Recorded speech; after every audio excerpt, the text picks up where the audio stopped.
গরম খুন্তি হাতে চেপে ধরতেই চিৎকার করে উঠল তে। হাতে একটা দাগ পড়ে গিয়েছে, ব্যথায় শরীর কেঁপে ওঠে। গায়ে জ্বর থাকাতে আরো বাজে অবস্থা হয়।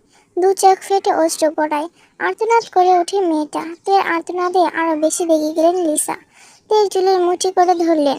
বান্দি, সকাল বিকাল পরে পরে ঘুম, তোর মোরা মা এসে সব কাজ করবে? ব্যথা পাচ্ছি আম্মা। বান্দি, তোর কোন গায়ে আম্মা লাগি আমি? উঠ, কাজ কর। বাপ মরতে বহুদিন হলো, তবু শোক পালন করা গেল না। উঠ বান্দির বাচ্চা।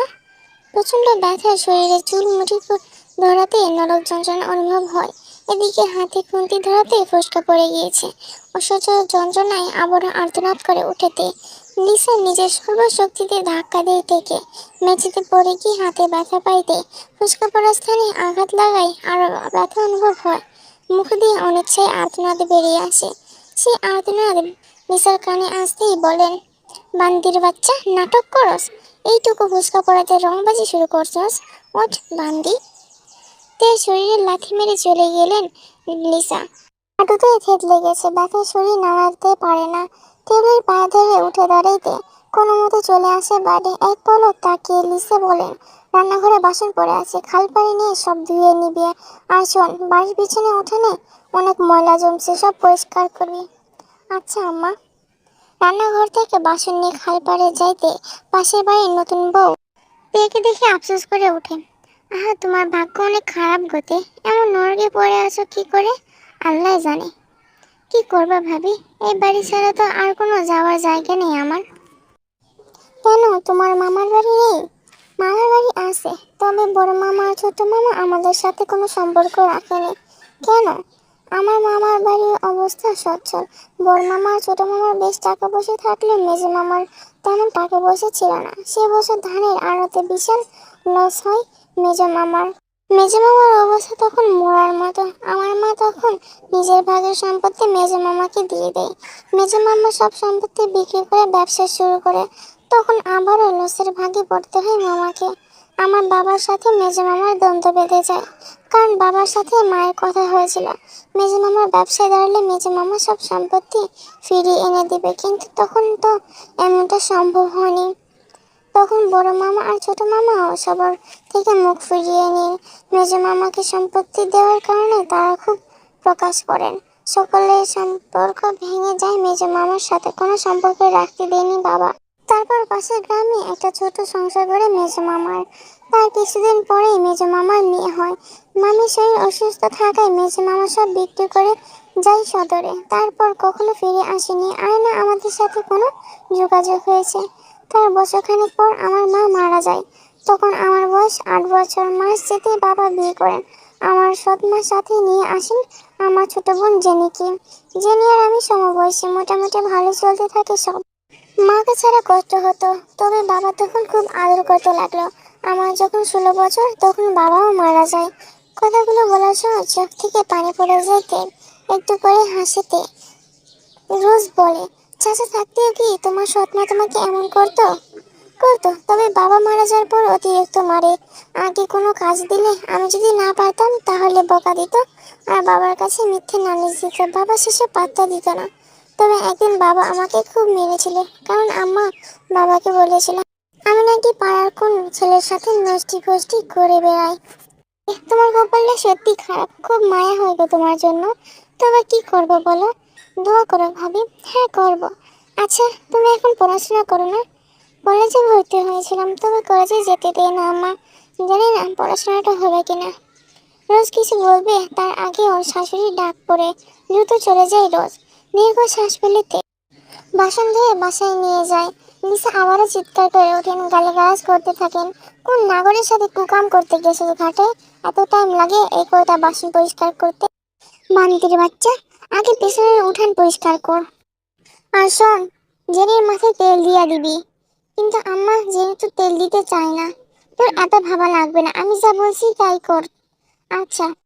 ক্লান্ত দেহ নিয়ে ঘুরে যাইতে বাসন রেখে দিয়ে ঝাড়ু নিয়ে যায় পিছনের উঠানে। বিশাল বড় বাগান, ওদের নানান ফলের গাছ। বেশ মোটা টাকা আসে প্রতি বছর, তবে এর এক অংশও থেকে দেওয়া হয় না।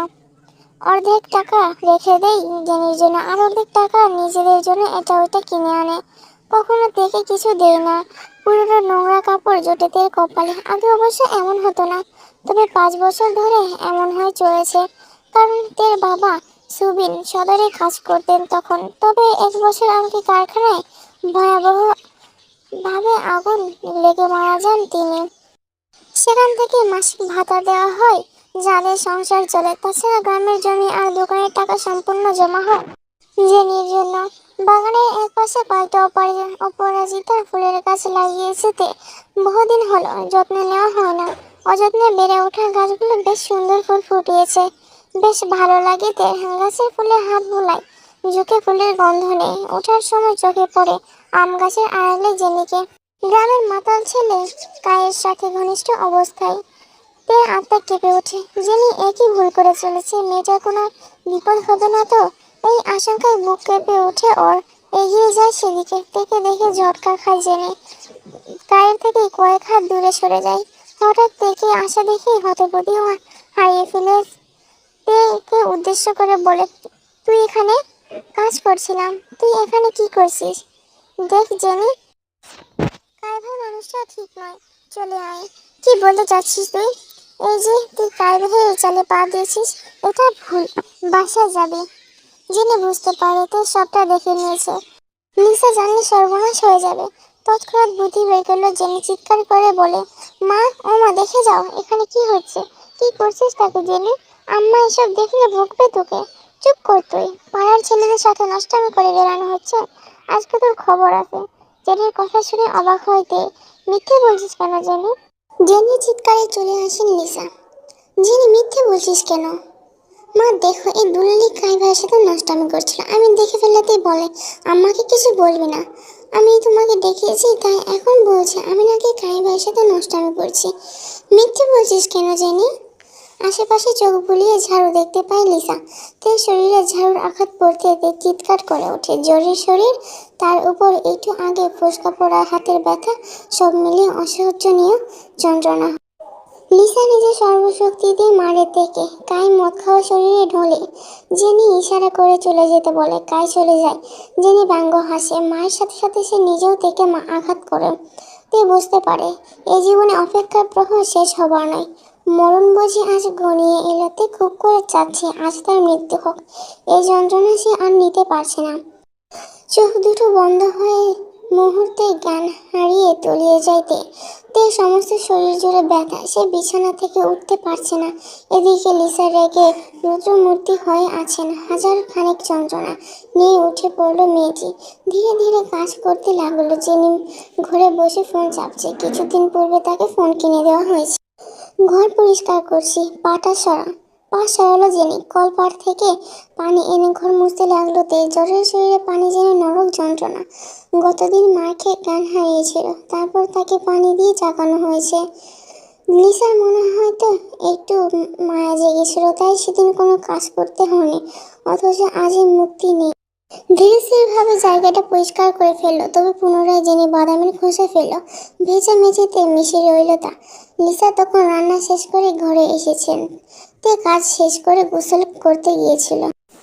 হারামজাদি কই গেছে? গোসলে গেছে মা, নবাব যেদিন আসে। কি করতেছিস তুই? একটা কাজ ঠিক মতো করিস না। তে কিছু বলে না। তার শরীরে উত্তাপ ধীরে ধীরে বাড়ছে। তার ব্যথাটা বেশি অনুভব হয়। আম্মা, লাগছে। লাগার জন্য তো দিচ্ছি। ঘর পরিষ্কার করতে বলেছিলাম না? করেছি তো। তাইলে মেঝেতে ভরা বাদামের খোসা কেন?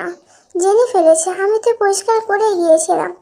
জেনে রুম থেকে তেড়ে এলো। তার দু চোখে আগুন। মিথ্যে বলছিস কেন? মা জানো, ও আমার রুমে গিয়ে দেখেছে আমি ফোন চাপছি। তখন থেকে কেমন করে আঙুল তাকাচ্ছিল। তারপরে ফোনটা হাতে নিয়ে বলল, এটা ওকে দিয়ে দিতে। আমি দিব না বলেছি, তাই বলেছে আমার রুম পরিষ্কার করবে না। সবটা শুনে লিসার চোখ মুখ কুচকে ফেলল।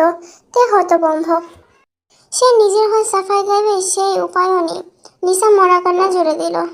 একটু সহ্য হয়নি তোর? তোর বাপে মরছে পর থেকে কত কষ্ট করে সংসার চালায়, আর ওরে ফোন কিনে দিছি দেখে এইরকম করতেছস?